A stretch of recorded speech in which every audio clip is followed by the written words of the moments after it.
പോവുകയാണ്. മിഥുന്റെ മൃതദേഹം അല്പസമയത്തിനകം തേവലക്കര ബോയ്സ് ഹൈസ്കൂളിലേക്ക് എത്തിച്ചേരും. വിലാപയാത്രയായാണ് ആശുപത്രിയിൽ നിന്ന് മൃതദേഹം കൊണ്ടുവരുന്നത്. തോരാത്ത മഴയാണ്.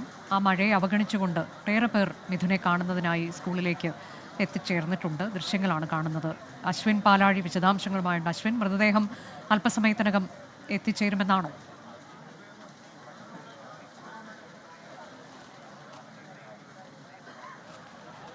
അനുജ, തീർച്ചയായും ഈ ശാസ്താംകോട്ട ആശുപത്രിയിൽ നിന്നും തേവലക്കര ബോയ്സ് ഹൈസ്കൂളിലേക്ക് കേവലം 8 കിലോമീറ്ററാണ്. ആ 8 കിലോമീറ്റർ ദൂരം പിന്നീട് എടുക്കുന്ന സമയമെന്ന് പറയുന്നത് അത് വളരെ വലുതാണ്. കാരണം വഴി നീളെ ഈ പിഞ്ച് പ്രിയപ്പെട്ട മിഥുനെ ഒരു നോക്ക് കാണാൻ, അവന് അന്ത്യോപചാരം അർപ്പിക്കാൻ ഒരു നാടൊന്നാകെയും തടിച്ചുകൂടി നിൽക്കുകയാണ്, വഴിയോരമാകെ നിൽക്കുകയാണ്.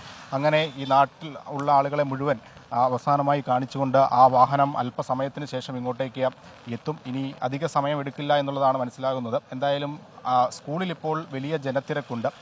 അവൻ്റെ കൂടെ പഠിച്ചവർ, പഠിപ്പിച്ച അധ്യാപകർ, നാട്ടുകാർ, ബന്ധുക്കളടക്കം, ഒപ്പം വിവിധ അവനെ നേരിട്ട് കണ്ടിട്ടില്ലാത്ത വാർത്തകളിലൂടെ മാത്രം ഇതിനെ പരിചയപ്പെട്ടിട്ടുള്ള, ഇതിനെ അറിഞ്ഞിട്ടുള്ള ഒരുപാട് ആളുകൾ ഇങ്ങോട്ടേക്ക് എത്തിക്കൊണ്ടിരിക്കുകയാണ്. പൊതുദർശനത്തിനുള്ള ക്രമീകരണങ്ങളെല്ലാം സജ്ജീകരിച്ചിട്ടുണ്ട്. അകത്ത് പ്രത്യേകം തയ്യാറാക്കിയ സ്ഥലത്താണ് പൊതുദർശനം നടക്കുക. അവിടേക്ക് വലിയ ജനത്തിരക്കുള്ള സാഹചര്യത്തിൽ പൊതുദർശനത്തെ അത് ബാധിക്കാതിരിക്കാൻ കൃത്യമായി വരുന്ന എല്ലാവർക്കും അന്ത്യോപചാരം അർപ്പിക്കാനുള്ള ക്രമീകരണങ്ങൾ ഒരുക്കിയിട്ടുണ്ട്. സ്കൂളിൻ്റെ പ്രധാന ഗേറ്റ് അടച്ചിട്ട് അതിലെ ചെറിയ വാതിലിലൂടെ ഒരാൾക്ക് കടന്നു പോകാൻ കഴിയുന്ന വാതിലിലൂടെയാണ് ആളുകളെ അകത്തേക്ക് കയറ്റുക. അതിനുശേഷം അത് അവിടെ നിന്ന് തിരികെ ആളുകളെ പുറത്തേക്ക് എത്തിക്കാനും പ്രത്യേക ക്രമീകരണം ഒരുക്കിയിട്ടുണ്ട്. ഈ സ്കൂൾ അധികൃതരാണ് ഇവിടെ പൊതുദർശനം ഒരുക്കുന്നത്. അവരുമൊക്കെ സംസാരിക്കുമ്പോൾ അവർ പറയുന്നത് ഇവിടെ എത്തുന്ന ആർക്കും മിഥുനെ കാണാതെ തിരികെ പോകേണ്ട സാഹചര്യം ഉണ്ടാവില്ല. എത്ര വൈകിയാലും കൃത്യമായി അതിൽ ഈ മൃതദേഹത്തിൽ അന്ത്യോപചാരം അർപ്പിക്കാൻ, മിഥുന കണ്ണീരോടെ വിട നൽകാൻ ഈ കാത്തുനിൽക്കുന്ന നാടിനെ നിരാശപ്പെടുത്താതെ അവനെ കാണിച്ച് എല്ലാവരെയും മിഥുനെ അവസാനമായി കാണിച്ച് തിരികെ കൊണ്ടുപോകാൻ ഉള്ള ഒരു ശ്രമമാണ് നടത്തുന്നത്. എന്തായാലും നേരത്തെ നിശ്ചയിച്ച പ്രകാരം 2 മണിക്കൂറാണ് സ്കൂളിൽ പൊതുദർശനം ക്രമീകരിച്ചിരിക്കുന്നത്. പക്ഷേ നിലവിൽ ഇവിടെയുള്ള ജനത്തിരക്കൊക്കെ പരിഗണിക്കുമ്പോൾ 2 മണിക്കൂർ പോരാതെ വരും എന്നുള്ളത് നമുക്ക് നിസ്സംശയം പറയാം. ഒരുപക്ഷെ അതിലും 1 മണിക്കൂർ കൂടി അധികമായി സ്കൂളിൽ പൊതുദർശനം നീണ്ടുപോകുന്ന ഒരു സാഹചര്യം ഉണ്ടാകാനുള്ള ഇടയുണ്ട്. അതുകൊണ്ട് തന്നെ കൂടുതൽ ആളുകൾ ഇപ്പോഴും എത്തിക്കൊണ്ടിരിക്കുന്നു. അതിനുശേഷമായിരിക്കും വീട്ടിലേക്ക് പോവുക. അമ്മ സുജ നേരെ വീട്ടിലേക്കാകും എത്തുക. അവിടെ മകനെ വീണ്ടും കാത്തിരിക്കേണ്ട ഒരു സാഹചര്യം അമ്മയ്ക്കുണ്ടാകുന്നു. എന്തായാലും ഏതെങ്കിലും തരത്തിൽ അമ്മയ്ക്ക് സ്കൂളിലെത്തി മകനെ കാണണം എന്നുള്ള ആഗ്രഹം പറഞ്ഞാൽ സ്വാഭാവികമായും അമ്മ ഇവിടേക്ക് കൊണ്ടുവരാനുള്ള ക്രമീകരണങ്ങൾ ഏർപ്പെടുത്തേണ്ടി വരും.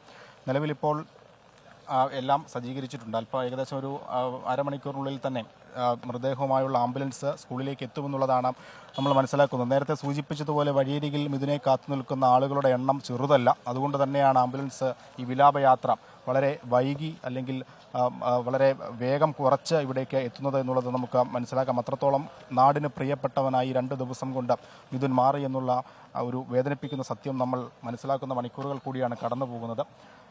എന്തായാലും ഇനിയിപ്പോൾ അവൻ പഠിച്ച സ്കൂളിൽ, അവൻ കളിച്ച് വളർന്ന സ്കൂളിൽ അവസാനമായി സഹപാഠിക്ക് വേണ്ടി അവൻ ആ ഷെഡിലേക്ക് കയറിയ സ്കൂളിലേക്ക് അവനത് അവസാനമായി എത്തുന്ന മിനിറ്റുകളാണ് ഇനി നമുക്ക് മുന്നിലുള്ളത്. എന്തായാലും വൈകാരികമായ കാഴ്ചകളും കാര്യങ്ങളുമാണ് അനുജ നമുക്ക് ഈ സ്കൂളിൽ നിന്ന് പങ്കുവയ്ക്കാനുള്ളത്. അല്പസമയത്തിനകം മൃതദേഹം സ്കൂളിലേക്ക് കൊണ്ടുവരും. വിലാപയാത്രയായാണ് ആശുപത്രിയിൽ നിന്ന് മൃതദേഹം എത്തിക്കുന്നത്. വഴിനീളെ ഒട്ടേറെ പേർ അവസാനമായി മിഥുനെ കാണാൻ കാത്തു നിൽപ്പുണ്ട്. അതുകൊണ്ട് തന്നെയാണ് പതിയെ വാഹനം അവിടെ നിന്ന് എത്തുന്നത് എന്നതാണ്. 11 മണിക്ക് പൊതുദർശനം ആരംഭിക്കുമെന്നതായിരുന്നു. പക്ഷേ ഇപ്പോൾ 11 മണി കഴിഞ്ഞിട്ടുണ്ട്.